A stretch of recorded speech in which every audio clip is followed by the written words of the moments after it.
mais uma matéria.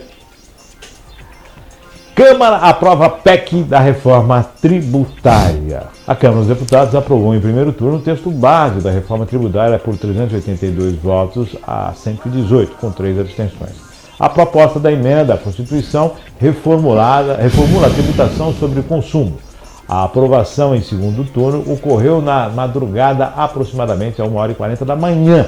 Apesar do avanço da hora, o quórum estava firme e foram 375 votos a favor e 113 contrários à PEC. Para ampliar a base de apoio, o relator da proposta da Câmara, Aguinaldo Ribeiro, fez mudanças na última hora em relação à proposta apresentada há 2 semanas, como maiores reduções de alíquotas, isenção para alguns produtos da cesta básica e mudanças no Conselho Federativo, órgão que decidirá as políticas fiscais e tributárias. Em relação à cesta básica, o novo parecer zera a alíquota do futuro imposto sobre o valor adicionado, o IVA, para itens a serem incluídos como lei complementar, além de frutas, produtos hortícolas e ovos. Essa lei criará a Cesta Básica Nacional de Alimentos. A mudança diminuiu resistências de alguns estados em abrir mão de arrecadação, porque não estimularia uma nova guerra fiscal em torno dos produtos alimentícios, já que a lista valerá para todo o território nacional. O relator também aumentou de 50% para 60% o redutor de alíquotas do IVA, que incidirão sobre alguns produtos e setores com tratamento diferenciado: transporte público, saúde, educação, culturas e produtos agropecuários fora da Cesta Básica Nacional pagarão 160% a menos de IVA, imposto que unirá a contribuição sobre bens e serviços, o CBS, arrecadada pela União, e o Imposto sobre Bens e Serviços, o IBS, de responsabilidade dos estados e dos municípios. Além dos produtos da Cesta Básica Nacional, a CBS não será cobrada sobre medicamentos para doenças graves e sobre serviços de educação superior, o ProUni. Os demais produtos pagarão a alíquota cheia de IVA, que será definida após a reforma tributária. O relator manteve regimes específicos de arrecadação para combustíveis, operações com bens imóveis, planos de assistência à saúde, serviços financeiros e apostas. No entanto, incluiu os seguintes setores: serviços de hotelaria, parques de diversão e parques temáticos, restaurantes e aviação regional. Esses regimes prevêem tratamento diferenciado nas regras de credenciamento, aproveitamento de créditos tributários e na base de cálculo, a tributação com base na receita ou no faturamento, em vez do valor adicionado na cadeia. Conselho Federativo, Conselho Federativo, encarregado de gerir o IBS, terá o modelo de votação alterado. O Conselho será formado por 27 representantes, um de cada unidade da federação, mais 27 representantes dos municípios. Dos representantes municipais, 14 serão eleitos por maioria de votos igualitários, entre eles 13 com base no tamanho da população. As decisões do Conselho só serão aprovadas caso obtenham ao mesmo tempo votos da maioria numérica dos estados e dos representantes, que corresponde a mais de 60% da população do país. Os votos do município serão apurados com base na sua maioria absoluta. O Distrito Federal terá 2 cadeiras no Conselho, uma de unidade da federação e outra do município. Imposto seletivo. A versão final do relatório modificou o imposto seletivo que será cobrado sobre bens e serviços prejudiciais à saúde e ao meio ambiente, como cigarros, bebidas alcoólicas e bebidas e alimentos com excesso de açúcar. Esse imposto não poderá ser cobrado sobre itens que paguem o IVA reduzido.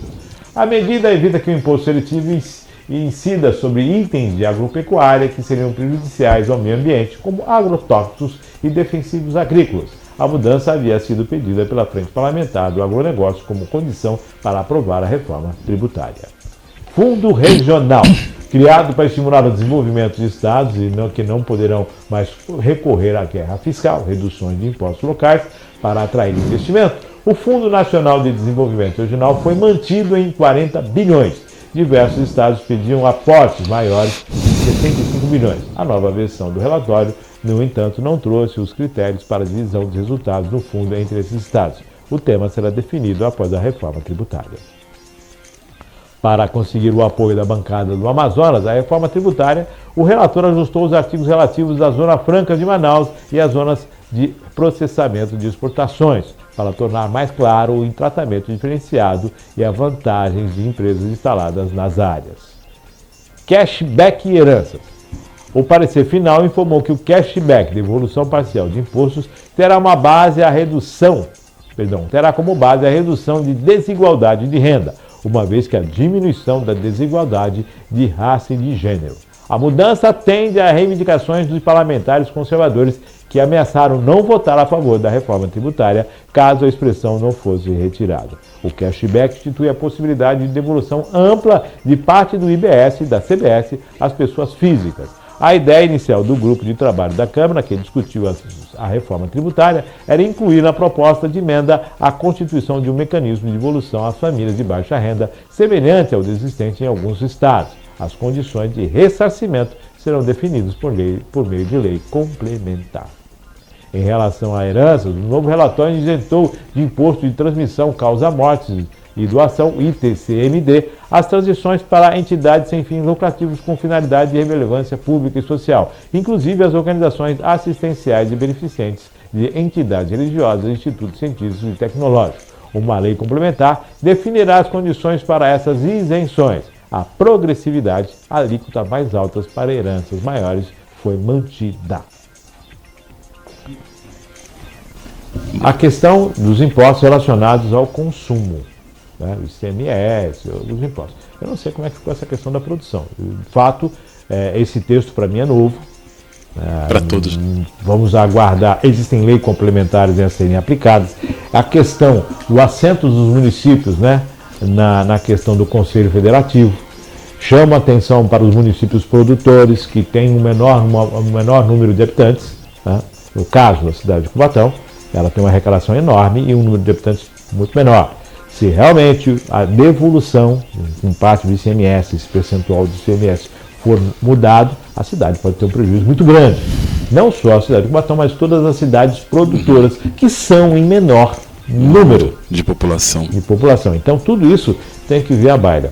E a gente percebeu ali quantos setores acabam pedindo desconto disso, favorecimento daquilo. Quer dizer, até que ponto essa reforma foi estrutural, realmente impactante, ou até que ponto que ela é uma reforma simplesmente para atender alguns setores e que não vai, de fato, mudar como se deve a vida do brasileiro para um futuro melhor. André. Não, eu acho que, Maurício, essa reforma tributária é complexa para a gente, enquanto cidadão comum, entender. Eu acho que precisam-se de traduções, digamos assim, né, de interpretação. Mas eu ainda acredito que talvez sim seja uma forma de o desenvolvimento social que a gente tanto espera, que a gente tanto busca, possa começar a acontecer, porque é uma reforma que vem se buscando há muitos anos. Eu acho que, de repente, essa possibilidade de mudança possa ser que venha daí. Só que realmente a gente fica meio que de mãos atadas só com essa matéria que você leu, a gente percebe que existem margens dentro dessa reforma tributária para que eles tributem de uma outra forma. Lobbies, verdadeiros lobbies. Exatamente. E aí a gente percebe que assim, essas leis complementares que vão vir agora que a reforma foi aprovada, que precisam ser discutidas, que precisam ser bem avaliadas e que precisam ser bem analisadas, e a gente precisa estar de olhos abertos. Eu acho que a reforma tributária, quando ela fala, na verdade, ela não diminui os impostos, não é que diminui o número dos impostos. Ela unifica. Aliás, que eu falei com você antes da gente começar, ela vai bem de encontro com que a Soraya Tronic pensava lá atrás enquanto candidata à presidência. Só que na ideia dela era transformar em um tributo, né, o tributo nacional, enquanto agora a gente a reforma tributária está vindo com 2 tributos, que é o ICS... IVA? Não, na verdade é o IVA, é o Imposto sobre Valor Agregado, que vai pegar os 5 importantes impostos que nós temos e vão dividir em 2, ou seja, o governo federal vai ficar com impostos, se não me engano é IBS, vai ficar com impostos de 3 dessas tributações e o estadual e o municipal vai ficar com 2 desses. Ou seja, o federal vai ter o imposto, uma arrecadação acima de volta de 0,9 e o municipal e estadual 0,1. E aí, por isso, essas discussões precisam ser... Já foi aprovado. Precisa se ver. Volta aí para o Senado ainda. Vai para o Senado, sim. Mas Vai a dar gente o sabe, Senado. Márcio, que assim, o mais complicado passou. Eu acho que é viável essa reforma. A gente precisa realmente, o brasileiro precisa entender. Quando ela unifica, realmente a gente tem, não que a gente pague menos, mas é que a gente vai, ao invés de ser 2, vão ser 1. Então talvez aí, é o que a gente precisa prestar muita atenção no que vem agora, talvez aí eles aumentem esse valor da taxa. Né? Essa taxação talvez venha maior, que aí ela compensa os tributos que foram unificados. Não que eu seja contra a reforma tributária. Não é isso. Eu sou a favor da necessidade de uma reforma tributária e administrativa e política no país. Ela é gritante. Só que me preocupa quando eu observo que toda uma situação você tira daqui. Se você recebe verba dali, você vai para cá. Tudo bem, o jornalismo foi favorecido, mas não é essa a discussão. Porque qual é o favorecimento? Favorecimento em detrimento do quê? Do não recolhimento de impostos e para que não se melhore a vida do brasileiro? Espera aí, se há recursos, se há receita, se há renda, há imposto. Agora, o governo tem que saber onde é que vai aplicar. Agora, da forma que a gente observa, parece mais que juntou tudo aqui, vamos mudar o nome ali. Me diz uma coisa, se o governo tem um programa de redução de imposto sobre algumas situações em que o próprio governo envia verba... E principalmente o social, né? O social, peraí, como é que você vai reduzir imposto de onde você está investindo? Não dá, já pensou? A empresa se beneficia da lei tal, que seja uma lei de incentivo. E essa empresa vai pagar um imposto menor. Não, peraí, você já está recebendo o dinheiro do governo, você ainda vai ter redução do seu imposto. É isso que eu ia falar. O Márcio quer dizer realmente isso, que o dinheiro já vem do governo, né, Márcio? Vem do governo. E aí o governo vai na verdade, essa redução que a gente pensa que é pra gente pode estar sendo do próprio governo. Entendeu? Então, peraí. Vamos começar a fazer essa roda girar de forma positiva, né? Para chegar lá no chão de fábrica. Eu acho que Os temas ali, devolução, isso é bacana. O cashback. Eu estou pagando imposto. Eu estou chegando no supermercado ali, eu estou continuando pagando imposto. A cesta básica, vamos desonerar. Desonerar qual cesta básica? A do rico ou a do pobre? A do pobre. E o que tem nessa cesta básica? Dá para quantos comerem nessa cesta básica? Representa 70% do salário mínimo? Como é que é isso? O que é hoje, né, Márcio? Eu acho que essa reforma tributária, ela realmente vem com as falas do atual presidente desde lá atrás, quando ele pensava que realmente tributar mais os ricos, né? Diz no texto, na verdade. É um tributo, a interpretação do texto, na verdade. É um tributo para quem ganha mais, porque assim, os tributo de iate, tributo de jatos, tributos de carros caros, e aí a gente acaba, né, ajudando puxa mais de quem tem e diminui de quem não tem. Mas o que ele quer dizer é que esses impostos são pagos para o governo. E aí o governo que tira essas margenzinhas de porcentagens. Então a gente precisa realmente... A reforma foi aprovada em primeiro e segundo turno na Câmara, vai para o Senado, e aí agora vão se discutir alguns pontos dessas reformas, que vai se criar essa lei, o que vai ser cobrado, quanto vai ser cobrado, e aliás fala que, ali no próprio texto fala, vai aumentar ou vai diminuir, mas não se fala em porcentagem, nem se fala de valores. Então assim, talvez possa ser... Eu espero que não, porque eu sou um brasileiro que eu ainda acredito na melhora das condições sociais. Mas pode ser que a gente esteja caindo numa armadilha, entre aspas. Tá? Eu não quero... Não é hora de comemorar, não é hora de olhar com talvez a gente cuidado. precise realmente. Eu acho que a reforma tributária veio... Eu tinha as minhas ressalvas em relação à reforma tributária. Eu tentei passar essa semana um tempinho ler, ver o que acontecia, o que estava acontecendo, o que estava sendo discutido, mas realmente o que vai entrar nessa reforma tributária vai ser discutido agora, que ela foi aprovada. Ou seja, eu acho que, na verdade, esses pontos de valores, de porcentagem, tinham que ser o ponto principal da reforma. Talvez seja isso a fala do Márcio também, para que a gente entenda. Deixa eu colocar uma coisa bem... Eu vou colocar um exemplo muito simples, muito simples. Digamos que o indivíduo ele ganha um salário mínimo. Ele vai no imposto, ele vai no supermercado e está comprando. Ele vai comprar lá seus 500, seus 600 reais, seus 700 reais de cesta da compra do mês, ele vai comprar. Se ele ganhar até um salário mínimo e meio, 2 salários mínimos, esse imposto pode ser devolvido para ele imediatamente no mês seguinte. Ele vai receber o imposto de volta. Uhum. Então, para aqueles que ganham menos, institui-se isto. Sim. Aí sim você vai te dar desonerando a cesta básica. O sujeito está recebendo o imposto. Se eu ganho mais do que isso, eu vou pagar o imposto. Na verdade, isso tá Na na verdade, lei. todos pagam imposto, só que eu recebo de volta. É o cashback. Agora, como isso? O governo não quer fazer isso, porque, na verdade, se ele isentar a maioria que ganha até R$2.000, ele vai atingir a maior parte da população. E isso ninguém quer falar. Isso custa, né? Porque isso custa. Ninguém quer falar que vai atingir a maior, porque a maioria do brasileiro ganha pouco. O aposentado ganha pouco. O indivíduo está lá. Já, se fica viúvo ou fica viúva, já cai 50% do valor da aposentadoria, né? Que isso é um pecado. Afinal de contas, quem contribuiu para 100%.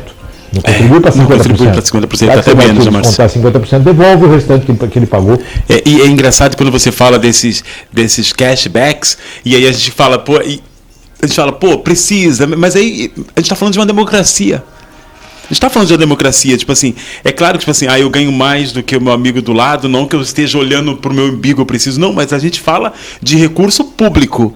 E aí quando a gente fala nesse sentido, né, acho que até a sua discussão também fala, recurso público, por exemplo, assim, se eu vou lá, compro, e o meu imposto eu vou receber no mês seguinte, porque eu já ganho pouco no meu salário, e outras pessoas não, mas isso vai custar, esses impostos, essa devolução, o governo deixa de arrecadar daquele brasileiro. Deixa de arrecadar da venda e não da fabricação. Da venda, não, da fabricação ele recebe. E aí o outro lá, que tipo assim, que vai acabar, que paga mais caro, acaba pagando para que ele possa restituir do outro que não paga. Aí você tem uma igualdade, que tem condição, paga, quem paga um pouco mais de quem não está podendo. Não está podendo. É essa a situação. Então, reforma tributária nesse sentido. Agora, vamos reformar aqui, vamos ajustar ali, e aí abre um guarda-chuva para cá, abre outro guarda-chuva para ali, não, aí tira esse imposto daqui, aí não, aquele setor... Farinha pouca, meu pirão primeiro? Eu acho que a gente tem um tempo aí, foi aprovado, acho que a gente tem até 2027, se eu não me engano, para que isso possa ser discutido, né? Se eu não me engano, acho que 2027 essa discussão vai estar na pauta, e a partir daí ela vai entrar em, digamos que, primeiro momento até 2033. Vamos aguardar, vem agora o Senado, vamos aguardar o que acontece de fato, né? Que seja uma reforma, não uma coxa de retalhos. Exatamente.